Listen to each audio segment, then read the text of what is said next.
Narito na po malalaking balita sa nakalipas na 24 oras.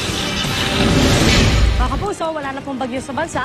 Nakalabas na kahapon ng Philippine Area of Responsibility ang bagyong Ophel. Pero malaking pinsala ang iniwan ito sa iba't ibang panig ng bansa. At bagamat hindi dinaanan ng bagyo, ang Aurora po nagka-landslide at ginaha dahil naman sa hanging amihan.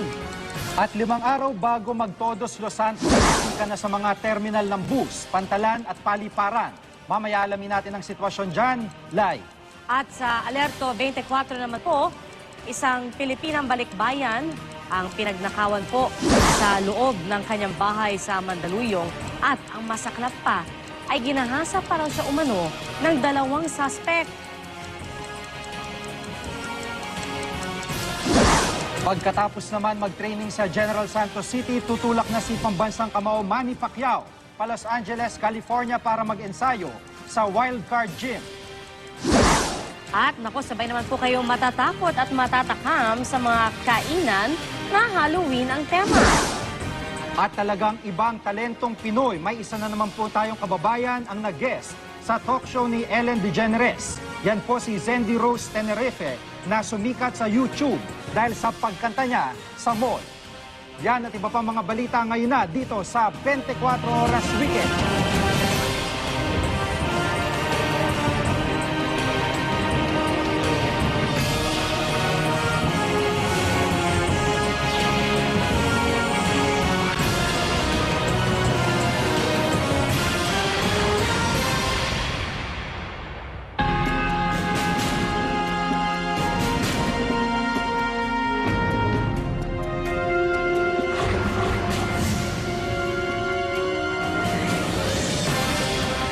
Direktang tumama sa lalawigan ng Aurora ang bagyong Ophel, lubos po itong naapektuhan ng pagulang dulot ng northeast monsoon o hanging amihan matapos po ang bagyo. Nagdulot yan ng landslide at baha sa ilang bahagi ng probinsya. 7 bayan ang hindi raw mapasok dahil sa guho.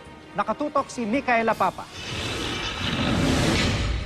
Malakas at tuloy-tuloy ang pag-ulan sa ilang bahagi ng Aurora. Susunod. Exclusive. Balikbayan ni Pinay, ninakawan na, ginahasa pa sa loob ng kanyang bahay sa Mandaluyong.